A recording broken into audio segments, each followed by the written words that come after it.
Compromise in harassment, इसके बारे में आप क्या कहना चाहेंगे? देखें,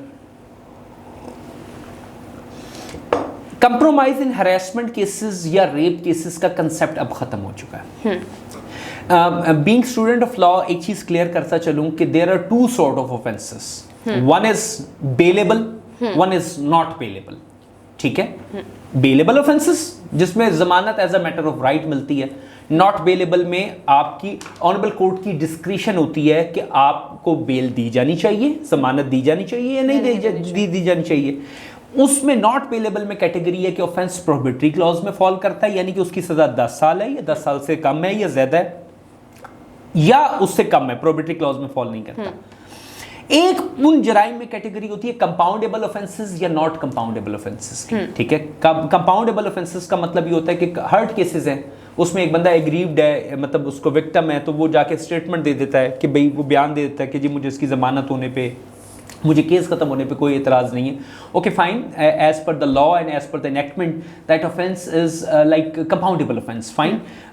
but as per enactment the offences of rape and these harassment cases are not compoundable offences. इस तरह के भी जराइम में either they were not compoundable in nature, fine, तो इस तरह के भी ऑफेंसेस में अगर कोई विक्टिम या कंप्लेनेंट जाके बयान दे देता था कि ओके फाइन, इसने मुझे हरास किया बट ओके मैं अभी मेरी तसल्ली हो गई है, मैं इसको नहीं करना चाहती, उसमें भी बड़े एलिमेंट्स होते थे। फैमिली प्रेशर होता था, बात टाइम ऐसा होता है कि रॉन्ग डूअर ने एक्सटॉर्शन की होती है, कोई पैसा वसूल किया होता है, ब्लैकमेल किया होता है, नुकसान पहुंचाया होता है। देखिए, every criminal want a safe exit, कि मैं क्राइम करूं, पकड़ा ना जाऊं, अगर पकड़ा भी गया हूं तो ईटिंग शुगर नो मामा बन जाऊं। ठीक है, और अगर वो बन गया हो तो किसी तरीके से विक्टिम को मना लूं, पैर पकड़ लूं। मतलब मैंने बड़े बड़े ब्लैकमेलर जो बदमाश थे पकड़े जाने से पहले तक, मैंने उनको विक्टिम्स के पैरों में आते देखा। ठीक है ना, जो बहुत बड़े बड़े बदमाश थे कि जी हम तो ये कर देंगे, हम वो कर देंगे, पर्चे करा देंगे, तुम्हें वायरल कर देंगे। जब उनको लॉ एनफोर्समेंट एजेंसी ने एक हल्की सी हथकड़ी लगाई ना, तो वहीं सारी टूने ठीक हो गई। उन रॉन्ग डूअर्स को याद आ गया उन्होंने तो CSS करना था, उन रॉन्ग डूअर्स को याद आ गया कि उन्होंने तो अपनी बहन की शादी भी करनी थी, उनको याद आ गया उनके घर में तो बीवी बच्चे भी हैं, उनको याद आ गया कि उनकी तो रेप्यूट, अब अपनी बारी इतने सियाने बन गए। फाइन, तो पहले ऐसा हुआ या होता देखने में आया कि अगर उस तरह के केसेस में भी विक्टिम स्टेटमेंट दे देती थी कि ये ठीक है, फाइन, ये he is not my accused, या मेरा राजीनामा हो गया, या मेरी तसल्ली व तशफ़ी हो गई है for the sake of argument, तो ऑनरेबल जुडिशरी अपेक्स कोर्ट्स के डिसीजंस को कि we can take the horse towards the water but we can not compel him to drink the water. Fine, तो नॉट कंपाउंडेबल ऑफेंसेस में भी अगर victim का statement आ जाता था तो उसमें उसको जमानत वगैरह दे दी जाती थी। बट देखने में आया कि इन सही केसेस की आड़ में कुछ झूठे गलत cases without cogent reasoning oblique evidences भी कुछ केसेस दर्ज रजिस्टर होना शुरू हो गए। ठीक है, तो उनको कर्व डाउन करने के लिए एंटी रेप इन्वेस्टिगेशन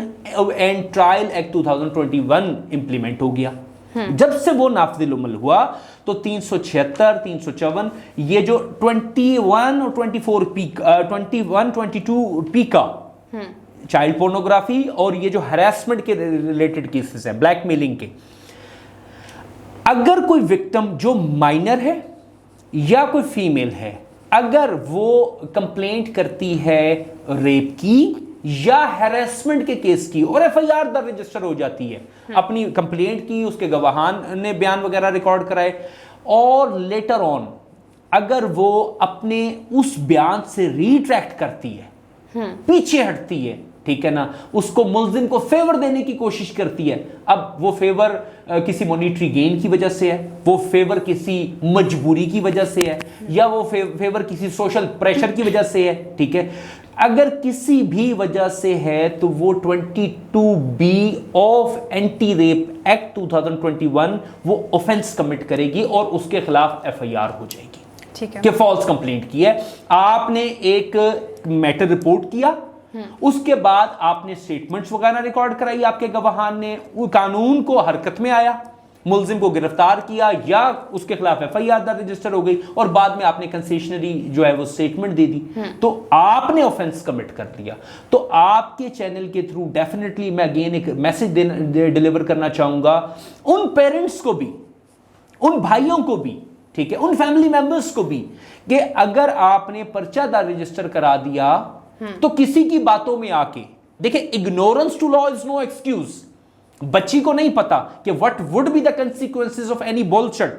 ठीक है, उसको ये कहा कुछ नहीं होता, तुम बस जाके ये बोल दो, तो उसका मतलब सीधा सीधा पर्चा है आपके ऊपर, ठीक है। और I have seen many cases जो दर्ज रजिस्टर हुए, ठीक है, उसमें बास टाइम विक्टिम्स को पता था या नहीं पता था, लेकिन हमारी ऑनरेबल जुडिशरी ने मजबूर हो गई कि कानून में ये मौजूद है ना, ठीक है, कि वो पुलिस की तरफ से फिर पर्चे भी दर्ज रजिस्टर होते हैं। इसमें एक बड़ी इंपॉर्टेंट बात ये है कि अब वजह क्या आई,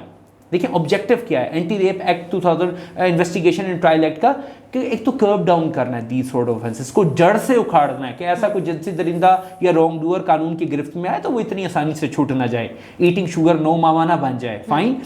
इसमें अगर कोई इन्वेस्टिगेशन ऑफिसर कंसर्न किसी रॉन्ग डूअर को या बेनिफिट देने के लिए या किसी भी सेंस में फॉल्स इन्वेस्टिगेशन करता है, तो he is as well committing an offence, fine. यहीं से मैं कनेक्ट करूंगा विक्टिम की आइडेंटिटी को। इस एक्ट के तहत विक्टिम की आइडेंटिटी को रिवील करना इज एन ऑफेंस। अगर किसी बच्ची ने मैटर रिपोर्ट कर दिया है और वो मैटर जो है वो रेप या हरासमेंट से मुतल्लिक है, I have seen many cases जिसमें बच्ची कंप्लेनेंट है, विक्टिम है, चाहे वो सोशल मीडिया पर्सन है, चाहे वो कोई भी है, नोबडी इज अथॉराइज्ड। उसकी किरदार पे बात करना तो बहुत दूर की बात है। कानून की जो मंशा है वो ये है कि विक्टिम की आइडेंटिटी रिवील नहीं होनी चाहिए।